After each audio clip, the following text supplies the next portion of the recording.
ओम नमो भगवते वासुदेवाय नमः। नमस्कार बंधुगण आपण मानक आम यूट्यूब चैनल को स्वागत। बंधुगण आज भिडियो में जानिबा आगामी 3 दिन आपणकर किपरि कटिबो, केउ प्रकार आगामी 3 दिन को आपण प्लानिंग करिवे से सब विषय रे आमे आज भिडियो रे पूरा विस्तार पूर्वक भाबे जानिबा। तेणु भिडियो को लास्ट पर्यंत निहाती देखंतु। मने रखंतु निजको भावनात्मक रूप से सबुबेले मजबूत करी रखंतु। एहा द्वारा आपण आपणकर गतिविधि को बहुत बढ़िया रूप से गोटे स्थिति रे नहीं पहुंची पारिबे। विद्यार्थी तथा युववर्ग निजर मनोबल आउ आत्मविश्वास को बनैकी रखंतु। कौनसी प्रतिस्पर्धा संबंधित क्षेत्र में सफलता मिलिबार पूरा संभावना रही। अतिरिक्त कार्यभार कारणरू आपणक व्यक्तिगत कार्य रे रोकावट मध्य आसी पारे।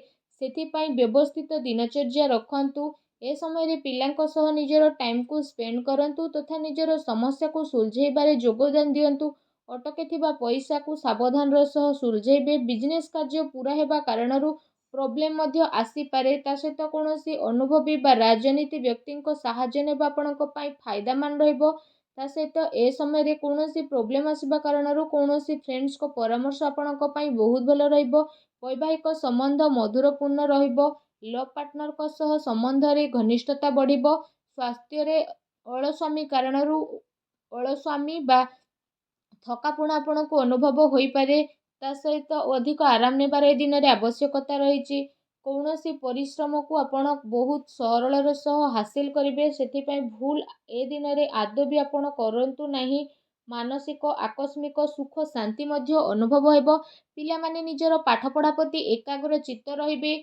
दिनर उत्तरार्धरे ग्रहर स्थिति किछि एपरि बनुछि कि नकारात्मक परिस्थिति रे किछि एपरि भूल करंतुनी, नहले परे आपनको बड़ प्रोब्लेम फेस करबा पई पड़ी पारे। ता सहित जदि कहिबा चिंता रे आपण प्रयास करबा पई ट्राई करंतु। कोनोसी कारणर उचित इन्फॉर्मेशन न मिलबा कारणरू कोनोसी बड़ धरणर ऑर्डर आपणक हातरू जाई पारे। किछि लोक आपणको फोर्स करबा पई चेष्टा करिवे। अन्य कथारे न आसी निज निर्णय को सर्वोपरि रखंतु। ता सहित आपण आपणकर अधिकार को व्यवहार करंतु। जीवन साथींकर परामर्श सहयोग आपणक पई लाभकारी सिद्ध हेबो। युव वर्गंकर ए प्रकार स्थिति जदि कहिबा आपणक पई बहुत भलो रहइबो। दिन आपणकर बहुत बढ़िया रूप से चलिबो। कहार चिंता बा प्रेरणा कारणरू आपणको विशेष उद्देश्य पूरण हेबार संभावना बनुछि। मानसिक शांति और खुशी आपणको मिलिबो। घरे कौनसी स्थितिंक पई विवाह प्रस्ताव मध्य आसी पारे। ता सहित आपणकर स्वभाव रे सरलता बनेकी रखंतु। केबे केबे आपणकर अहं भाव अन्य द्वारा किछि भूल कार्य मध्य होई पारे। ता सहित कौनसी महत्वपूर्ण कथबार्ता करिबा समय रे अपशब्दर प्रयोग आदौ करंतु नाही। एहा द्वारा आपणकर मानहानि होई पारे। व्यावसायिक गतिविधि रे उचित परिणाम मिलिबो। ता सहित शेयर संबंधित बिजनेस रे आपणको ए दिन रे फायदा मिलिबो। चाकरी पेशा लोकों को निज इच्छा अनुसार कौनसी बड़ धरणर ऑर्डर मिली पारे। घरे सुख शांतिपूर्ण माहौल रहिबो तथा आपसिक सामंजस्य मध्य बहुत भलो रहिबो। किंतु प्रेम संबंध रे स्थिति आपणकर परिवर्तन नहीं आसुची। पूर्व किछि समय रु चली आसुतुबा द्विविधार समाधान हेबा कारणरू आपणको खुशी मिलिबो। आपण आपणको निज कारण द्वारा कौनसी स्थिति को बदलै परिबे। आर्थिक तथा आध्यात्मिक गति रे निजर आस्था ध्यान रखिबा कारणरू आपणकर व्यक्तित्वर अवधि रे निखार आसीबो। ता सहित आपण आपणको कार्य रे रोक लगेबार अछि, नचेत आपणको प्रोब्लेम आसे उद्धार देइथिबा पैसा फेरिबा पई बहुत मुश्किल रहिबो।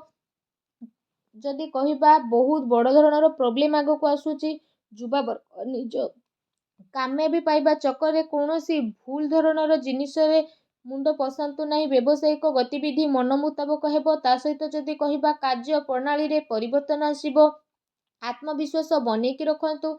किछि लोक प्रतिस्पर्धा कारणरू आपणक पई मुश्किल आनी पारंती। सेथिपई सचेतन रहिबार अति आवश्यकता रहिछि। पारिवारिक व्यवस्था बहुत बढ़िया रखिबा पई बाहर व्यक्तिंकर हस्तक्षेप परिवार रे आदौ भी करिबा पई दियंतु नाही। सुस्थ बनिबा पई आयुर्वेदिक जिनिसर अधिकरू अधिक आपण सेवन करंतु। ता सहित जदि कहिबा तो आपण निजर योग्यता उपरे विश्वास रखंतु तथा कौनसी भी सहायता उपरे विश्वास करंतु नाही। जदि विशेष भाव में कहिबा एहा द्वारा आपणको बहुत भल परिणाम प्राप्त हेबो। आपणकर भल परिणाम और दिनचर्या आपणको व्यक्तित्व रे आसीबो और परिवर्तन नेकी आसीबो। ଗ୍ରହଙ୍କର ସ୍ଥିତି କିଛି ଏପରି ରହିଛି ବିନା କାରଣରେ ଆପଣ ଟେନସନ୍ ବା ଚିନ୍ତାରେ ରହିବେ। ଏ ସମୟରେ କାହା ଉପରେ ଆଦୌ ବି ଭରସା କରିବା ଆପଣଙ୍କ ପାଇଁ ଠିକ୍ ହେବନି। ଅନ୍ୟର ପରାମର୍ଶ ଆପଣଙ୍କୁ ଭ୍ରମିତ କରିପାରେ।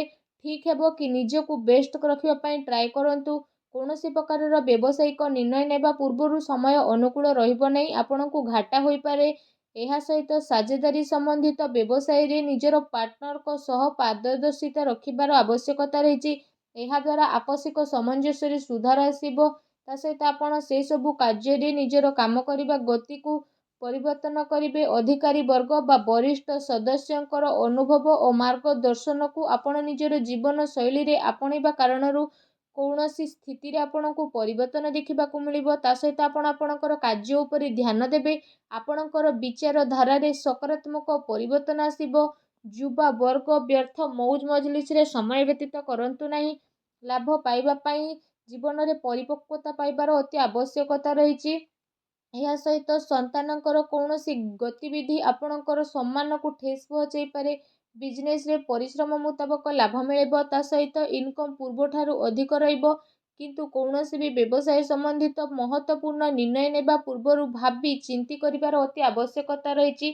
ଚାକିରି ପେଶା ବ୍ୟକ୍ତିଙ୍କୁ ନିଜ କାମରେ ଅଧିକ ଧ୍ୟାନ ଦେବାର ଆବଶ୍ୟକତା ରହିଛି। ପତି ପତ୍ନୀ ସମ୍ବନ୍ଧକୁ ମଧୁର ବନେଇକି ରଖିବେ। ଆପୋଷିକ ତାଳମେଳ ରହିବା ବହୁତ ଭଲ ଆପଣଙ୍କ ପାଇଁ ରହିବ। କୌଣସି ବିଶେଷ ବ୍ୟକ୍ତିଙ୍କ ଦ୍ୱାରା ପ୍ରଭାବିତ ହୋଇ ଆପଣ ଆପଣଙ୍କ ଦିନଚର୍ଯ୍ୟାରେ କିଛି ପରିବର୍ତ୍ତନ ଆଣିବା ପାଇଁ ଚେଷ୍ଟା କରିବେ। ତଥାପି କିଛି କାର୍ଯ୍ୟକୁ କରିବାରେ ଆପଣଙ୍କର ଧ୍ୟାନ ମଧ୍ୟ କେନ୍ଦ୍ରିତ ହେବ।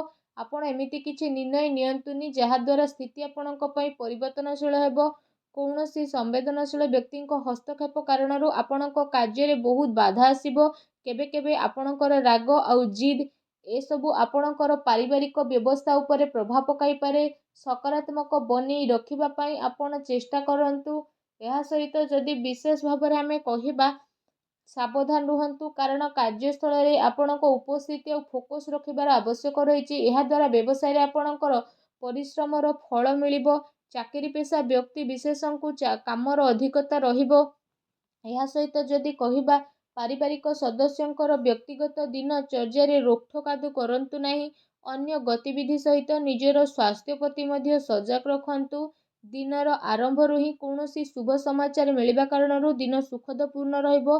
କୌଣସି ଭଲ କାର୍ଯ୍ୟ ଆରମ୍ଭ କରିବା ଦ୍ୱାରା ଯଦି କହିବା, କାମ କାର୍ଯ୍ୟ ତଥା ପାରିବାରିକ ଜିମ୍ମେଦାରୀ ଭିତରେ ତାଳମେଳ ବନେଇକି ଆପଣ ରଖିବେ। ଏହା ସହିତ ଯଦି କହିବା, କିଛି ଜିନିଷ ବନେଇବାରେ ଆପଣ ସଫଳ ରହିବେ। ବ୍ୟବସାୟିକ ଗତିବିଧି କାରଣରୁ ଯଦି ଆପଣ ଯୋଗ୍ୟତା ଆଉ ପରିଶ୍ରମ ଦ୍ୱାରା ଆର୍ଥିକ ସ୍ଥିତିକୁ ବନେଇକି ରଖିବେ। ମାର୍କେଟିଂ ସମ୍ବନ୍ଧିତ ଗତିବିଧି ଉପରେ ଅଧିକ ଧ୍ୟାନ ଦେବାର ଆବଶ୍ୟକତା ରହିଛି। ଲାଭଦାୟକ ସ୍ଥିତି ବନିବ, ଯାହା ଭବିଷ୍ୟତରେ ଆପଣଙ୍କର କାମରେ ଆସିବ। ସେଥିପାଇଁ ଯଦି କହିବା, ଯେଉଁ କାମ ପାଇଁ ଆପଣ ପ୍ରୟାସ କରୁଥିଲେ ଏବେ ସେହି ସବୁ ସମ୍ବନ୍ଧିତ ଖୁସି ଖବର ଆପଣଙ୍କୁ ମିଳିପାରେ। କିନ୍ତୁ ଅନ୍ୟ ଉପରେ ଆଶା ରଖିବା ଠାରୁ ଆପଣ ନିଜର ଯୋଗ୍ୟତା ଉପରେ ବିଶ୍ୱାସ ରଖିବାର ଅତି ଆବଶ୍ୟକତା ରହିଛି। ଏହାଦ୍ୱାରା ଆପଣଙ୍କର ମନୋବଳ ବଢ଼ିବ। ପ୍ରପର୍ଟି ସମ୍ବନ୍ଧିତ ମାମଲାରେ କୌଣସି ସମସ୍ୟା ଆପଣଙ୍କ ସାମ୍ନାରେ ଆସିପାରେ। କୌଣସି ପ୍ରକାରର ଉଧାର ସମ୍ବନ୍ଧିତ ନେଣଦେଣ ଏ ସମୟରେ କରନ୍ତୁ ନାହିଁ, କାରଣ ବଡ଼ ମୁସ୍କିଲ ହେବ। ଯୁବା ବର୍ଗ ଫାଲତୁ କଥାରେ ଧ୍ୟାନ ନ ଦେଇ ନିଜ କାର୍ଯ୍ୟ ଉପରେ ମତଲବ ରଖନ୍ତୁ। ବ୍ୟବସାୟରେ ଯଦି କହିବା, ଆପଣଙ୍କୁ ବଡ଼ ପ୍ରୋବ୍ଲେମ୍ ଆସିପାରେ, ତେଣୁ ସାବଧାନ ରୁହନ୍ତୁ। ଅନ୍ୟ କଥାରେ ଆଦୌ ମୁଣ୍ଡ ପୁରାନ୍ତୁନି। ନିଜ କଥା ଉପରେ ନିଜେ ଫୋକସ୍ ରଖିବା ପାଇଁ ଟ୍ରାଏ କରନ୍ତୁ। ନିଜ ଜୀବନରେ ଖୁସି ବନେଇ ରଖିବା ପାଇଁ ଭିଡ଼ିଓକୁ ଲାଇକ୍ କରନ୍ତୁ। କମେଣ୍ଟ ବକ୍ସରେ ଜୟ ଶନିଦେବ ବୋଲି ଅବଶ୍ୟ ଲେଖି ଦିଅନ୍ତୁ। ଧନ୍ୟବାଦ।